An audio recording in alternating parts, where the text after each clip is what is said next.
Hi this is Rajesh Sharma. LRS layout regularization scheme 2020. ఈ 2020 అనేది ఎప్పుడు స్టార్ట్ అయిందో ఎల్ఆర్ఎస్, కానీ అదొక ఎడతగని సీరియల్ లాగా తయారైంది. వందలాది వేలాది ఎపిసోడ్ల సీరియల్ లాగా తయారైంది. కొన్ని పనులు వెంటనే చేసేద్దామన్న ఆసక్తి, ఆ కమిట్మెంట్, ఆ పట్టుదల ఉండొచ్చు. కానీ తద్వారా ఎదురయ్యే సమస్యలను, వాటిని ఎలా డీల్ చేయాలి, దానికి ఒక కార్య దక్షత లేదు, ఒక వే ఆఫ్ అప్రోచ్, ఇవేమీ లేకుండా పలానా నాటికి ఇది అయిపోవాలి అని అనుకుంటే అవుతుందా? అదేదో సినిమాలో ఆహుతి ప్రసాద్ అక్కడ పడుకొని అక్కడ కనిపిస్తున్న గ్లాసును ఇలా ఇలా అంటుంటాడు. అంటే ఆ దగ్గర ఉన్నవాడు ఎవరన్నా తీసుకొచ్చి అది చేతిలో పెట్టాలి తప్ప వాడు లేచి తీసుకోవడం, అది బద్ధకానికి ఒక పరాకాష్ట. ఇది ఎగ్జాంపుల్ ఇక్కడ సూట్ అవుతుందో లేదో తెలియదు, కానీ ఎల్ఆర్ఎస్కు సంబంధించి ఫిబ్రవరిలో చాలా కీలకమైన ప్రకటన వచ్చింది. మార్చి 31 నాటికి 25% ఎవరైతే ఎల్ఆర్ఎస్ కంప్లీట్ చేసుకుని ఆ అమౌంట్ పే చేస్తారో వారికి 25% డిస్కౌంట్ ఉంటుంది. ఈలోగా పూర్తి చేసుకోండి, దానికి మార్చి 31 డెడ్ లైన్ అన్నారు. అసలు నంబర్ చూస్తే అది ఎట్లా సాధ్యం అనుకున్నారో అర్థం కాదు. 25,67,000 దరఖాస్తులు అక్రాస్ ద స్టేట్ కేవలం 2020 ఎల్ఆర్ఎస్ కింద మీద అప్లై చేసుకున్న వాళ్ళు. అంతకుముందు కాదు, 2014, 15, 16, 17 చాలా మంది రెగ్యులరైజ్ చేయమని చాలా మంది అప్లై చేసుకున్నారు. అదంతా పక్కన పెడితే అఫ్కోర్స్ వాళ్ళు మళ్ళీ దీనిలో కూడా చేసుకున్నారు అనుకోండి కొంతమంది. 2020 ఎల్ఆర్ఎస్ స్కీమ్ ఆ రోజు ఆగస్టు నెలలో వచ్చింది, 2020లో కరోనా కొనసాగుతున్న సందర్భంలోనే. సో ఆ తర్వాత అది ఎప్పుడైతే ఆ దానిలోకి దిగిందో కేసీఆర్ ప్రభుత్వం ఆనాడు, అప్పుడు అసలైన గ్రౌండ్ లెవెల్ సమస్యలు తెలియడం మొదలైంది. దాంతో ఎందుకు ఇచ్చిన తలనొప్పి అని కొన్ని రోజులు దాని మీద ఎఫర్ట్ పెట్టి, కొన్ని సమీక్షలు పెట్టి ఆ తర్వాత దాన్ని మెల్లగా పక్కన పెట్టారు. సరే, ప్రతిపక్షం అన్నాక కాంగ్రెస్ పార్టీ దాని మీద మాట్లాడాలి కాబట్టి ఆనాడు మేము వస్తే ఎల్ఆర్ఎస్ ఇమ్మీడియట్గా క్లియర్ చేస్తామని అన్నారు. వాళ్ళు కూడా లోతుకు పోలేదని చెప్పాలి, లోతుకు పోయి ఉంటే అంత వేగ్గా చెప్పుకుంటారు. సరే, అధికారంలోకి వచ్చిన తర్వాత తెలియడం మొదలైంది ఏ సమస్యలు ఉన్నాయి, అసలు కేసీఆర్ ఎందుకు ఆపాడు, ఇప్పుడు మనం టేకప్ చేస్తే ఏంటి ప్రతిబంధకాలు. సో అట్లా అనుకుంటున్న సందర్భంలో ఇప్పుడు ఎల్ఆర్ఎస్కి సంబంధించి ఏదో రకంగా చేసేద్దాం, ఎందుకంటే ఏడాది అయిపోయింది. మేము ప్రతిపక్షంలో ఉన్నప్పుడు చెప్పాం, ఇప్పుడు చేయకపోతే బాగుండదు, కాబట్టి ఎల్ఆర్ఎస్ 2020 క్లియర్ చేయాలి. దీనికి సంబంధించి ఇప్పుడు లేటెస్ట్ అప్డేట్ నేను ఈ వీడియోలో చెప్పబోతున్నాను. ఎల్ఆర్ఎస్ స్కీమ్ క్లియర్ చేయాలి అంటే సమస్యలు ఉన్నాయి. సమస్యలను అధిగమించకుండా డెడ్ లైన్ పెంచుకుంటూ పోతే ఏమవుతుంది? దీనికి సంబంధించిన ఇన్ఫర్మేషన్ చెబుతూ లేటెస్ట్ ఒక అప్డేట్ కూడా నేను ఈ వీడియోలో చెప్పబోతున్నాను. సో వీడియో స్కిప్ చేయకుండా మొత్తం వీడియో చూడండి. అదే రకంగా ప్రస్తుతం హైదరాబాద్ చుట్టుపక్కల రియల్ బూమ్ కొనసాగుతున్నది ఒకే ఒక్క వైపు, అది శ్రీశైలం ఫ్యూచర్ సిటీ వైపు. శ్రీశైలం రోడ్డు, ఫ్యూచర్ సిటీ, కొంత సాగర్ హైవే. ఈ రూట్లలో ఎవరైనా ఇన్వెస్ట్ చేయాలనుకుంటే కనిపిస్తున్న నంబర్లో నన్ను కాంటాక్ట్ చేయండి. తప్పకుండా టైలర్ మేడ్ లేఅవుట్లు చూపిస్తాను. ఎలాంటి జంజాటాలు లేని, స్పాట్ రిజిస్ట్రేషన్ అవకాశం ఉన్నవి, ఎలాంటి లీగల్ కాంప్లికేషన్స్ లేనివి చూపిస్తాను. అది కూడా అసలైన ఫ్యూచర్ సిటీలో చూపిస్తాను. ఎవరికి వారు 56 గ్రామాలను ఫ్యూచర్ సిటీ అనే ట్యాగ్ లైన్తో అమ్మే ప్రయత్నం చేస్తున్నారు. వారు చెబుతున్న ప్లేస్లో ఫ్యూచర్ సిటీ ఉండొచ్చు, ఆ గ్రామం ఫ్యూచర్ సిటీలో కలిపి ఉండవచ్చు, కానీ ఎప్పటికల్లా ఆ ఏరియా డెవలప్ అవుతుంది, ఎన్నేళ్లు పడుతుంది అనేది ఒక క్లారిటీ లేకుండా కేవలం ఫ్యూచర్ సిటీలో పార్ట్ అని వాళ్ళు జీవోలో ఆ ఊరి పేరు చెప్పగానే బ్లైండ్గా కొనొద్దు. అసలైన future city, first phase future city ఎక్కడొస్తుంది తెలుసుకోండి. TGIICలో వెబ్సైట్లోకి వెళితే మీకు ల్యాండ్ యూసేజ్ ప్లాన్ ఉంటుంది. ఆ ప్లాన్ చూసి దానికి దగ్గరలో ఏ ఊర్లు ఉన్నాయి చూసుకొని కొనండి. ఏమీ లేని చోట్ల కూడా కొంతమంది అయితే మరీ ఘోరం, ఎలాంటి అనుమతులు లేకుండా కూడా అనుమతులు తెచ్చుకుంటాం, ఇప్పుడు గవర్నమెంట్ ఇవ్వట్లేదు కాబట్టి రాగానే తెచ్చుకుంటామని కూడా తక్కువ రేట్లో అమ్ముతున్నారు. దయచేసి 10 రూపాయలు ఎక్కువైనా కూడా అప్రూవల్స్ ఉన్నవి తీసుకోండి. ఒక పర్సన్ నాతో ఎంత స్టడీ చేశాడంటే అంత స్టడీ చేశాడు, తీరా వెళ్ళి జీపీ లేఅవుట్లో కొనుక్కున్నాడు. మరి మనీ ఏం తక్కువేం కాదు, మహా అయితే పక్కనే ఉన్న అప్రూవ్డ్ లేఅవుట్కి దానికి ఒక 1000 రూపాయలు ఉంటుంది చదరపు దానికి తేడా. బట్ పోయి ఇరకటల్లో పడ్డాడు. రేపు అది రెగ్యులరైజ్ కాకపోతే ఏంటి పరిస్థితి?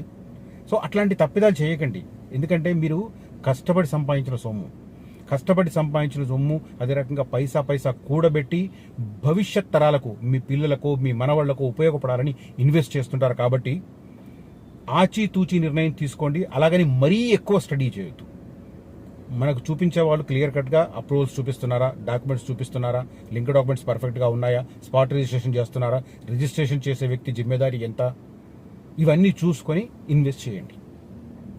ఓకే, కనిపిస్తున్న నెంబర్లో నన్ను కాంటాక్ట్ చేయండి. పక్కాగా పర్ఫెక్ట్గా ఉన్నవి మాత్రమే చెప్తాను. Right, coming back to LRS scheme. LRS స్కీమ్కి సంబంధించి నేను ఇందాక చెప్పాను, టోటల్ అక్రాస్ ద స్టేట్ 25,67,000 దరఖాస్తులు వచ్చినాయి. అన్ని దరఖాస్తులను ఓవర్ నైట్ క్లియర్ చేయడం అనేది సాధ్యమవుతుందా? ఏప్రిల్ 30 వరకు డెడ్ లైన్ ఉండింది. ఇప్పుడు 3 రోజులు దాన్ని ఎక్స్టెండ్ చేశారు. అంటే ఏప్రిల్ 30 అంటే మే 1, 2, 3వ తేదీ వరకు 25 లక్షల దరఖాస్తులలో ఇప్పటి వరకు, నేను జస్ట్ ఈ నెంబర్కి సంబంధించి నేను స్టేట్ నెంబర్ నా దగ్గర లేదు కానీ హైదరాబాద్ లోకల్ది నెంబర్ చెప్తాను, హెచ్ఎండిఏ పరిధిలో చెప్తాను. హెచ్ఎండిఏ పరిధిలో మొత్తం 3,44,000 దరఖాస్తులు ఉన్నాయి. అక్రాస్ ద స్టేట్ 25.67 లక్షలు అయితే హెచ్ఎండిఏ లిమిట్స్లోనే 3.5 లక్షలు, దాదాపు 3,44,000 దరఖాస్తులు ఉంటే ఇప్పటి వరకు క్లియర్ అయినవి 64,000 దరఖాస్తులు మాత్రమే. అంటే దాదాపు 20% వరకే అయినాయి. సో 20% అయిన తర్వాత మరో 3 రోజుల్లో మిగతా 80% అవుతుందా? కాదు కదా. మరి అట్లాంటప్పుడు కార్యాచరణ ఇంకా పెరగాలి.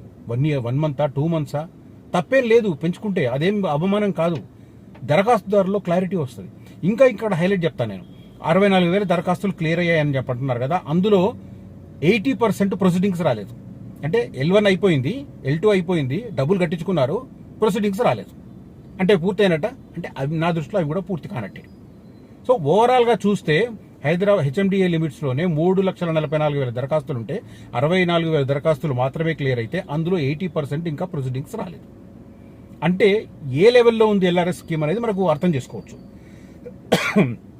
ఫిబ్రవరిలో ఫీజులు కట్టిన వాళ్ళు కూడా ఇప్పటి వరకు ప్రొసీడింగ్స్ రాలేదు. అంటే సమస్యలు చాలా జటిలంగా ఉన్నాయి. ఆ జటిలంగా ఉన్న సమస్య ఉన్నప్పుడు డెడ్లైన్ స్వల్పకాలంగా డెడ్లైన్ పెట్టుకుంటూ పోతే వర్కౌట్ కాదు కదా. 2 నెలల్లో 3 నెలల్లో పెంచండి. అసలు గ్రౌండ్ లెవెల్లో ఏం సమస్యలు వస్తున్నాయి, ఆ సమస్యలను పరిష్కరించడానికి ఎలాంటి విధానాన్ని అనుసరించాలి, వర్క్ షాపులు పెట్టండి. గ్రౌండ్ లెవెల్లో ఉన్న అధికారులకు దాని మీద క్లారిటీ ఇవ్వండి. సో దట్ మీరు ఆ తర్వాత ఒక డెడ్ లైన్ పెడితే ఆ డెడ్ లైన్లోగా పూర్తయ్యే అవకాశాలు ఉంటాయి. అయినా కూడా సమస్యలు వస్తాయి. బట్ ఒక 90% పూర్తయింది అనుకోండి, 10% కెన్ బి ఇగ్నోర్డ్, ఎందుకంటే వేరే ఇష్యూస్ ఉండొచ్చు దాంట్లో. బట్ ఇక్కడ 80% కాకుండా పూర్తయిన ఆ 20%లో కూడా మళ్ళీ 80% ప్రొసీడింగ్స్ రాకుండా ఉంటే మరో 3 రోజుల్లో తేల్చేస్తామనంటే ఏమన్నా లాజిక్ ఉందా దీంట్లో? యాక్చువల్గా నాకు ఇప్పుడు లేటెస్ట్ ఇన్ఫర్మేషన్ అదే చెప్తున్నానంటే, ఇంకొక 1 మంత్ పొడిగించాలని అధికారులు చాలా గట్టిగా అడుగుతున్నారు. మేబీ ఇవాళ రేపు దానికి సంబంధించిన డిసిజన్ వస్తుంది. ఎల్ఆర్ఎస్ ఇంకొక 1 నెల రోజులు పొడిగిస్తున్నారు. కానీ నా దృష్టిలో అది కూడా సరిపోదు అనేది. ఎందుకంటే 2 నెలల్లో ఫిబ్రవరిలో డెడ్ లైన్ పెట్టారు మార్చ్ 31 అని.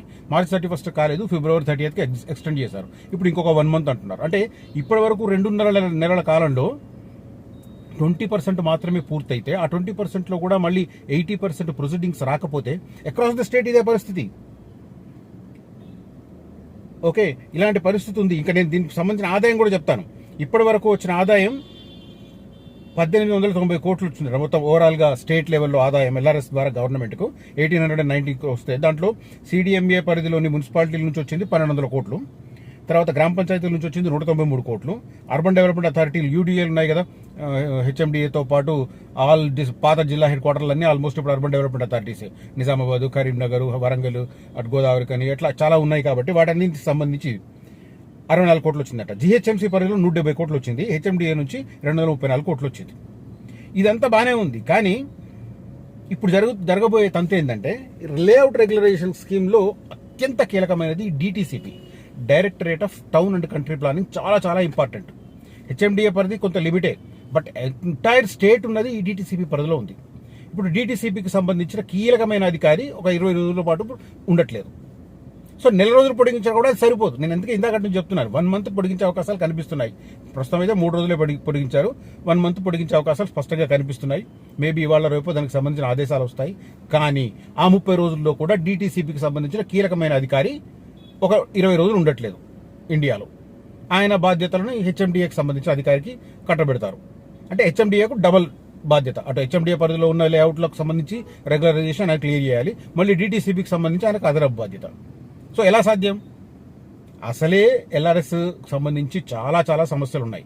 గ్రౌండ్ లెవెల్లో ఉన్న సిబ్బందికి క్లారిటీ లేదు.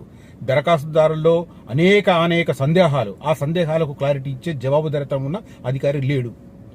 ఇలాంటి సమస్యలు ఉండి, టెక్నికల్ ఇష్యూస్ చాలా ఉండి, ఇప్పటికే ఫుల్ అమౌంట్ కట్టిన వారికి ప్రొసీడింగ్స్ రాకుండా ఉంటే, ఒక నెల రోజులు మాత్రమే పొడిగిస్తే, ఆ నెల రోజుల్లో కీలకమైన అధికారి ఒక 20 రోజులు లేకుంటే కొండంతున్న 80% దరఖాస్తుల క్లియరెన్స్ ఎలా సాధ్యం?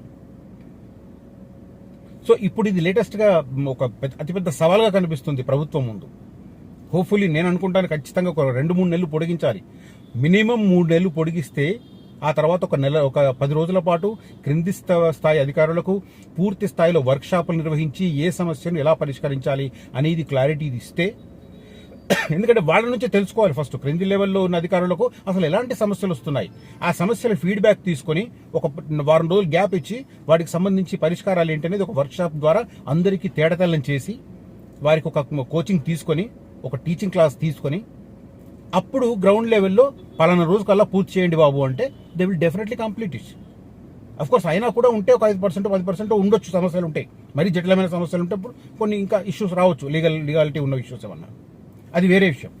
బట్ ప్రధానంగా ఎల్ఆర్ఎస్ విషయంలో మాత్రం government has to take a firm decision. First of all identify చేయాలి అసలు ఏ సమస్యలు వస్తున్నాయి. ఇప్పుడు ఎల్ఆర్ఎస్ క్లియర్ చేయడానికి సమస్యలు వస్తున్నాయి, సేమ్ టైం క్లియర్ అయిన వాటికి ప్రొసీడింగ్స్ ఇవ్వడానికి సమస్యలు వస్తున్నాయి. దానికి సంబంధించి ఒక అధికారి చెప్తున్నాడు ఏంటంటే ఒకేసారి ఎక్కువ బర్డెన్ రావడం వల్ల చేయలేకపోతున్నాం, దానివల్ల కొద్దిగా డిలే అవుతుందని. ఇది కొద్దిగా డిలే కాదు, ఎందుకంటే ఫిబ్రవరిలో ఫుల్ అమౌంట్ ఎల్ఆర్ఎస్ కట్టిన వారికి ఇప్పటికి కూడా ప్రొసీడింగ్స్ రాదంటే అది కొద్దిగా డిలే ఎట్లా అవుతుంది? అబ్నార్మల్ డిలే కానీ చెప్పుకోవాలి. సో అది తర్వాత ఎల్ఆర్ఎస్ సంబంధించి మాత్రం క్లియర్ కట్గా కంటిన్యూస్ వర్క్షాప్స్ నిర్వహించి సమస్యలను ఐడెంటిఫై చేసి వాటికి సంబంధించిన పరిష్కారాలు కనుక్కొని ఒక నిర్దిష్టమైన టైం పీరియడ్ పెట్టుకొని అప్పుడు టార్గెట్ పెడితే క్లోజ్ అవుతుంది తప్ప అదర్వైజ్ ఈ 3 రోజులు, నెల రోజులు పెంపుదలతో వర్కౌట్ కాదు. మినిమం 3 months ఎక్స్టెన్షన్ చేయాల్సిందే. ఆ లోగా కింది స్థాయి సిబ్బందికి క్లియర్ కట్గా వర్క్షాప్ నిర్వహించి ఏ సమస్యను ఎలా పరిష్కరించాలి అన్నది క్లారిటీ ఇవ్వాల్సిందే. ఇది నాకు ఎల్ఆర్ఎస్కి సంబంధించి ఒక అడుగు ముందుకు 4 అడుగులు వెనక్కి పడుతున్న పరిస్థితి చూసి నాకున్న అవగాహన మేరకు కొంత చెప్పాలనే ఉద్దేశంతో నేను ఈ వీడియో చేస్తున్నాను. ఈ వీడియో కంటెంట్ అదే రకంగా నా అనాలిసిస్ కనుక నచ్చితే ఈ వీడియోను లైక్ చేయండి, నలుగురితో ఈ వీడియోను పంచుకోవడం ద్వారా నన్ను ప్రోత్సహించండి. అదే రకంగా ఫ్యూచర్ సిటీలో ఇన్వెస్ట్ చేయాలనుకున్న వారు, శ్రీశైలం హైవేలో ఎవరైనా ఇన్వెస్ట్ చేయాలనుకున్న వారు ఖచ్చితంగా కనిపిస్తున్న నంబర్లో నన్ను కాంటాక్ట్ చేయండి. టైలర్ మేడ్ అన్ని అనుమతులు ఉండి పర్ఫెక్ట్ లేఅవుట్లను మాత్రమే చెప్తాను. తర్వాత రీసేల్ రెస్పాన్సిబిలిటీ కూడా నేను తీసుకుంటాను. ఈ రకంగా మీకు ఏ ఒక్క పర్సన్ కూడా చెప్పడు రీసేల్ రెస్పాన్సిబిలిటీ తీసుకుంటా అన్నది. నాకు అధిరన్ గ్రూప్ సపోర్ట్ ఉంది, అధిరన్ గ్రూప్లో రీసేల్ సర్వీస్ ఉంది కాబట్టి నేను ఇంత పక్కాగా చెప్పగలుగుతున్నాను. నా ఇండివిజువల్ ఒకవేళ కొంతమందికి నమ్మకం కలగకపోయినా కూడా అధిరన్ గ్రూప్ ఉంది, దాంట్లో మీకు క్లారిటీతో మీకు సర్వీస్ అందించగలం. Thank you for watching this video. Signing off Rajesh Sharma.